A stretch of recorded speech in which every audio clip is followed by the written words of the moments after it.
చదవమంటారండి? ఇంకా 15 minutes ఉంది. చెప్పినా అదే మీరు చెప్తానంటే చెప్పండి. అంటే వెనరబుల్ కాలుదాయి జతవానా మోనాస్ట్రీలో ఉన్నప్పుడు బుద్ధ ఏమోని ఆ కాలుదాయి ఒక మాంక్ను ఉద్దేశించి ఆయనకి తెలివి తక్కువ అనమాట. ఈ విషయాన్ని చెప్తున్నారు. ఈ స్టోరీ ఇలా వెళ్ళిపోతుంది. ఈ వెనరబుల్ కాలుదాయి ఆయన ఒక హాలిడే ఉన్నప్పుడు కొన్ని రకాలైన ఏవో స్ట్రేంజర్స్ చదవడానికి ఒక ఇంటికి వెళ్తూ ఉండేవారు. అప్రోప్రియేట్ ఫ్యూనరల్ అంటే అవన్నీ కూడా ఆ అదే అంటే చనిపోయిన వ్యక్తి యొక్క ఫ్యూనరల్లో ఎలాంటివి చదువుతారో అలాగా. They stand outside the walls. వాళ్ళేమో వాల్స్కి బయట సచ్ యాజ్ అలాంటివి చదివేవారట. Likewise he would go to a house where a funeral was in progress. ఎక్కడైతే ఒక ఫ్యూనరల్ జరుగుతుందో ఆయన అలాంటి ఇంటికి వెళ్ళేవాడు. And instead of saying the appropriate words they stand outside the walls he would recite such holidays strangers as alms giving and పెయిటీ.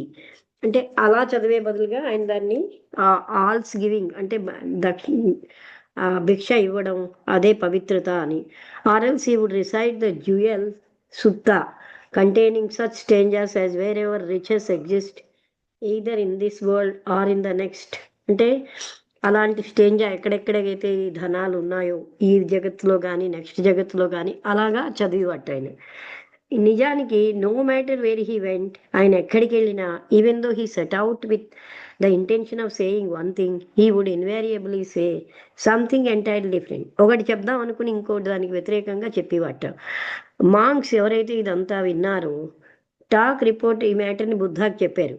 Venerable, what is the use of Kaludayi going either to places where ఎక్కడ ఈ కాలుదాయి వల్ల ఆయనేమోని ఫెస్టివల్స్లో కానీ funerals జరిగిన ఎక్కడ కానీ వెళ్ళి ఆయన చెప్పినవన్నీ కూడా వేరేగా చెప్తున్నాడు, ఏమిటి లాభం ఇతని వల్ల అని. Wear the right thing should be said he always says the wrong things. Right చెప్పాల్సిన దగ్గర ఎప్పుడు ఆయన తప్పే చెప్తున్నాడు. బుద్ధ అన్నాడు మాంగ్స్ ఇదేమోని ఆ రకంగా మాట్లాడడం మొట్టమొదటిసారి కాదు, ఆయన గత జన్మలో కూడా he always said the wrong thing instead of the right thing. Right బదులు రాంగే చెప్పాడు. అది చెప్పి ఆయన ఈ కథ చెప్తున్నట్ట. చాలా కాలం కిందట ఒక బ్రాహ్మణి అనేవాడు, ఆయన పేరు అగ్గిదత్త అనేవాడు బెనారస్లో ఉండేవాడు. ఆ బ్రాహ్మణికి ఒక కొడుకున్నాడు, ఆయన పేరు సోమదత్త కుమార. ఆయన ఈ రాజుగారి కోసం and Somadatta was the king's darling and delight. అంటే రాజుగారి కోసం అని వెళ్ళి రాజుగారికి ఎంతో ఇష్టంగా ఉండేవాట, ఎంతో ప్రియంగా. ఒకరోజు 2 ఆక్సన్ డైడ్, ఆయన యొక్క 2 ఎడ్లు చనిపోయాయి.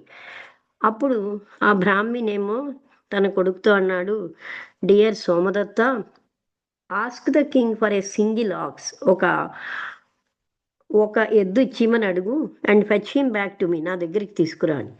సోమదత్త ఏం ఆలోచించాడంటే, if I make such a request of the king he will think that I am using my connection with him. నేను అంటే ఆయనతో నేను కనెక్షన్ వల్లే కదా నేను పెట్టుకోవడానికే ఇలాంటి రిక్వెస్ట్ చేశాను అనుకుంటాడని ఆయన తండ్రితో, dear father you go your self and ask the king, మీరే వెళ్ళి అడగండి అన్నారు. అలాగే టేక్ మీ విత్ యూ, నీతో పాటు తీసుకెళ్ళి అన్నట్టు. Then he taught his father the following stranger. ఈ విధంగా తండ్రికి చెప్పాడు, I had 2 oxen mighty king with which I ploughed my field. నాకు 2 ఎడ్లు ఉన్నాయి, వాటితోటి నా యొక్క అంటే నేను వ్యవసాయం చేసుకుంటున్నాను. కానీ ఆ 2 కూడా one of the 2 is dead, రెండిట్లో ఒకటి చనిపోయింది. దయచేసి warrior prince give me another, నాకు మరొకటి ఇప్పించండి అని.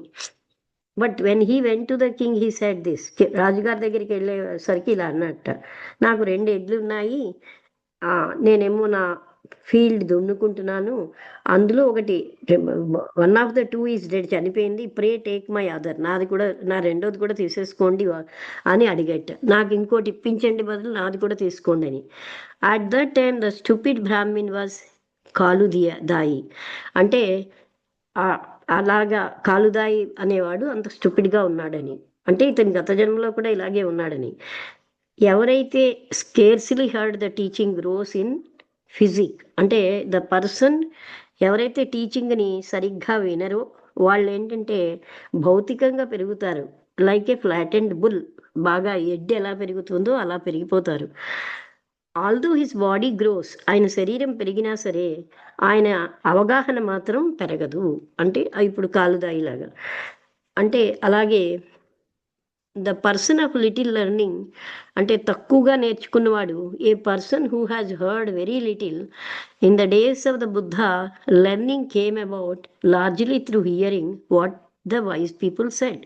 అంటే బుద్ధ కాలంలో రాసుకోవడం ఏమీ లేదు, చాలా వినడం వల్లే ఆ టీచింగ్. అందుకని బుద్ధ కూడా ఏమి రాయలేదు, ఆ వీళ్ళు అతి జాగ్రత్తగా వినడం వల్లే ఆ టీచింగ్ అన్నది బయటకు వచ్చాయి. The measure of his growth and maturity is his physical size. అంటే ఇక్కడ బుల్ అని చెప్పడంలో ఆయన యొక్క భౌతిక శరీరం మాత్రం పెరిగిపోయింది. His muscles grow, his brains increase. ఆయన తెలివితేటలు పెరుగుతాయి, ఆయన మజిల్ పెరుగుతుంది అని అర్థం ఇక్కడ నెక్స్ట్ పదానికి. His self knowledge does not grow, ఆత్మజ్ఞానం మాత్రం ఏమీ పెరగదు. అండర్స్టాండింగ్, నాలెడ్జ్, విజ్డమ్, ఇన్సైట్, అంటే అంతర్జ్ఞానం, విజ్డము, అండర్స్టాండింగ్, అవగాహన. ఇది పన్నా. అంటే panna comprises a very wide field. Panna అంటే అందులో చాలా విషయాలు ఉంటాయి. Specific Buddhist penetrative awareness of the experience within however is part of the noble eightfold path. అంటే స్పెసిఫిక్గా బుద్ధిస్ట్కి చొచ్చుకుపోయేటటువంటి ఆ ఎరుక, ఎక్స్పీరియన్స్ విత్ ఇన్, తన లోపల ఉన్నటువంటి అనుభవం, అది కూడా ఆ నోబుల్ ఎయిట్ అష్టాంగ మార్గంలో భాగాలే. టు డెలివరెన్స్, అంటే ఆయన ముక్తి పొందాలంటే. ఇట్ ఈజ్ ఇన్సైట్, అంటే మనం ఏమంటాం, అదే విపස්සన అంటున్నారు, అంతర్జ్ఞానం. That discriminative awareness of experience, అంటే తన అనుభవంలోని వివేకంతో కూడినటువంటి అది ఆ ఎరుక. Which brings about the 4 stages of sainthood. సెయింట్హుడ్లోని రియలైజేషన్, నిర్వాణ రియలైజేషన్లో ఉన్న 4 స్థితుల్ని తెస్తుంది. ఏంటి? తెలివితో ఉన్న ఎరుక. Which consist in the penetration of the impermanence. అప్పుడు వాళ్ళకి ఆ అశాశ్వతమైన దాంట్లోనికి చొచ్చుకుని వెళ్ళగలరు. అంటే ఇవంతా అశాశ్వతం అన్న అవేర్నెస్ ఉంటుందన్నమాట. అది తర్వాత misery and impersonality of all forms of existence. అంటే ఈ అన్ని రకాల మనం ఈ సృష్టిలో ఉన్న వాటిలో ఉన్న దుఃఖము, అందులో ఉన్నటువంటి అంటే ఇంపర్సనాలిటీ, అవేవి కూడాను అంటే మన శాశ్వతం కాదు అనేటటువంటి స్థితి. With regard to the condition of its rising, one distinguishes 3 kinds. ఇదంతా చూసాక 3 రకాల జ్ఞానం వస్తుంది. ఆలోచన మీద ఆధారపడిన జ్ఞానం, అలాగే తెలుసుకున్న జ్ఞానం మీద ఆధారపడిన జ్ఞానం, అలాగే మానసికమైనటువంటి అభివృద్ధి మీద ఆధారపడ్డ జ్ఞానం అని. ఆలోచన మీద ఆధారపడినది which one has acquired through, తన ఓన్ ఆలోచనతో అతను పొందింది. అంటే వితౌట్ ఇతరుల నుంచి పొందింది కాదు. లెర్నింగ్ అంటే అర్థం ఏంటంటే ఎక్వైర్డ్ త్రూ, ఇతరుల నుంచి పొందింది. మెంటల్ డెవలప్మెంట్ అన్నది ఆ జ్ఞానం which one has acquired through mental development in this or that way, ఏదో ఒక విధంగా మానసిక డెవలప్మెంట్తో పొందిన జ్ఞానం. Which has reached the stage of complete understanding, అదే సంపూర్ణమైన అవగాహనని తెస్తుంది అంటున్నారు. పన్నా అనేది 5 మెంటల్ ఫ్యాకల్టీస్ ఉంటాయి పన్నాలో. అందులో 3 kinds of training and 1 of the requisite for transcendence. అంటే 3 రకాల శిక్షణలు దీన్నంతటినీ అధిగమించగలగడం అవసరం అన్నమాట. అంటే వీటన్నిటితో అటాచ్మెంట్ లేకుండా అధిగమించగలగడం అని చెప్పారు. అంటే ఇప్పుడు ఈయన అన్ని ఉల్టాగా చెప్తున్నాడంటే గత జన్మలో కూడా అలాంటి వాడే అని చెప్పి అలాగ అంటే ఒకటి అడగాలనుకుని ఒకటి చెప్తాడనమాట. అది అంటే ఆయన మనకి మనం ఇప్పుడు చేస్తున్న పనులకు కూడా అలాంటి ఆరిజిన్సే కారణం అని. ఇంకొక 6 నిమిషాలు ఉంది. 6 నిమిషాల్లో ఇదంతా అయిపోతే నేను చెప్పినా. కామెంటరీ చెప్పండి. చాలా ఎక్కువ ఉన్నదేమో, కామెంటరీ వదిలేయాలి అప్పుడు. అంటే ఈయన ఒకటి అనుకుని ఇంకోటి చెప్పటం అంటే నాకు అంత అంటే అక్కడ ఫ్యూనరల్లోకి వెళ్ళి అక్కడ ఏంటంటే చెప్పాల్సింది పోయి ఆయనేమోని భిక్ష అది దాని మంచితనం చెప్పేవాడు. అలాగే ఉమ్, అంటే ఆ ఆ లక్షణం ఆయన గత జన్మ నుంచి కంటిన్యూ అవుతోందని బుద్ధుడు చెప్పాడు. ఉమ్, నాకు ఒక ఎద్దు ఇయ్యి అనబోయి నా ఎద్దు కూడా నువ్వు తీసుకో అన్నాడు కదా. ఆహా. అది అంటే అలాగే బుద్ధుడు ఇంకో దగ్గర కూడా చెప్తాడు ఏంటంటే ఒక అతను ముగ్గురు కలిసి ఈ నదిని దాటాలి. దాటుతూ ఉంటే వీళ్ళు మామూలుగా అలాగే దాటితే ఒక అతను మాత్రం అందులో ఆ బట్టలన్నీ నెత్తిమీ పెట్టుకుని ఆ నేకెడ్గా దాటాడు. అది బుద్ధాకి చెప్తే ఆయన గత జన్మలో కోతి అందుకే అదే అంటే గెంతుతూ గెంతుతూ దాటాడు అనమాట. ఆయనకి ఉమ్, అందుకనే ఇలాంటి లక్షణం వచ్చిందని చెప్పేట. అంటే గత ఓకే. జన్మ వాసనలు కంటిన్యూ అవుతూ ఉంటాయని. ఓకేనండి. అందుకని ఇందుకు ఇప్పుడు గౌతమి కోసం చెప్తాను ఈ టైంలో చెప్పనా. బోధిని గారు మనం ఎందుకో ఈ మీకు ట్రాన్స్లేషన్ నెక్స్ట్ వీక్ చూద్దామా? ఆ? అంటే ఇంకా ఇప్పుడు ట్రాన్స్లేషన్. మర్చిపోతామేమో ఈ కథ ఇప్పుడు చదివితేను. ఇది చిన్నదే కదా. ఓకే, సరే అండి. అంటే చాలా ఇప్పుడు ఉంది. ఉమ్, అంటే కామెంటరీ చాలా ఎక్కువ ఉంది. అవునండి. చాలా పెద్దదిగా ఉంది. అసలు ఈ కథ ఉమ్, చదువుదాం అంటే చదివేద్దాం చెప్పనా. అదే మళ్ళీ చదువుదామండి. నెక్స్ట్ ఇప్పుడు అవ్వదు. మీరు గౌతమి అదే చెప్తా ఉన్నారు కదా, చెప్పండి. హ్మ్. బుద్ధుడు అంటే ఆయన నాకెందుకోనమ్మా నీకు ఎంతో మందికి అంటేనే చెప్పనిది నాకు చెప్పాలనిపించింది నీకు అని చెప్పారనమాట. అంటే ఉహు, స్త్రీలని ప్రవేశపెట్టేవారు కాదు ఒకప్పుడు. అప్పుడేమోని గౌతమి అసలు బుద్ధుడికి గౌతమి ద్వారా జ్ఞానం చాలా వచ్చింది. అంటే ఆవిడ పెంచుకున్న తెల్లనమాట. ఆ! ఒకసారేమో ఆవిడ అక్కడ బుద్ధుడి దగ్గరికి వచ్చి మొనాస్ట్రీలోకి ఎందుకు ఆడవాళ్ళని ఇచ్చారని అలా నిలబడిపోయిందిట.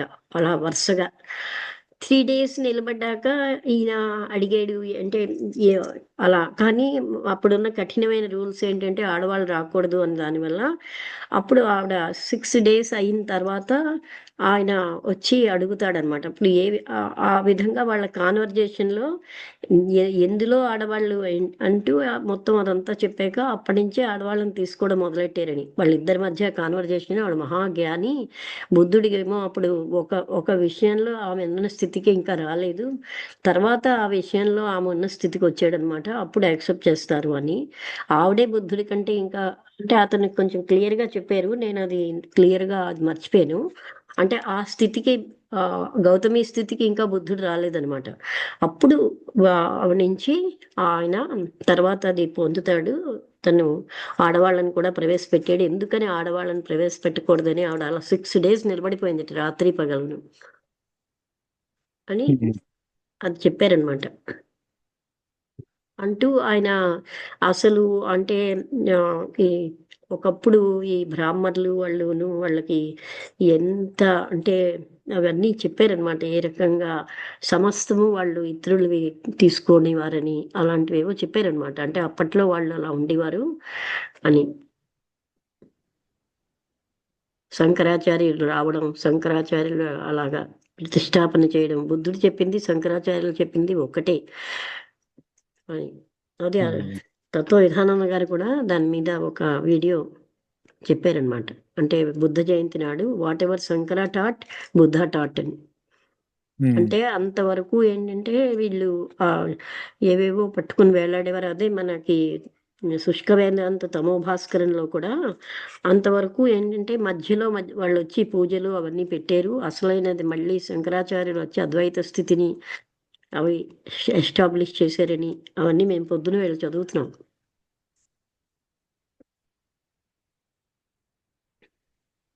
ఈ విధంగా ఓకే. ఉమ్, పొద్దున్న నెక్స్ట్ క్లాస్ లో చదువుతున్నారా మీరు? ఏంటండి 7:30 to 8:30. ఓకే. ఆహా. అప్పుడు 3 రోజులు కృష్ణమూర్తి గారి కామెంటరీస్ ఆన్ లివింగ్ పార్ట్ 3. 3 రోజులు శుష్క వేదాంత తమో భాస్కరం పార్ట్ 4. చూసుకోవాలి. ఓకే. ఆయన ఒక రెవల్యూషనరీగా ఉన్న ఆ కాలంలో చాలా సద్గురు అండి. ఆయన మంచి రియలైజ్డ్ పర్సన్.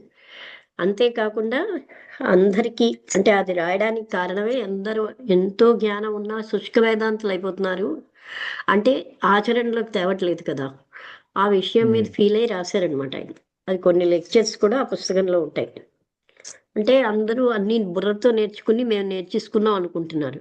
అలాగే కొంతమంది గురువులు కూడా రాంగ్గా ఉంటూ వాళ్ళ వల్ల శిష్యులు చెడిపోతూ అలాగ శుష్క వేదాంతం తయారైంది. నాన్ వెజ్ తినొచ్చు, మరొకటి చేయొచ్చు, ఇలాంటి వాళ్ళు అప్పుడు అప్పుడు ఆ గురువులే అలా ఉండడం వల్ల శిష్యులు కూడా పాడైపోతున్నారని.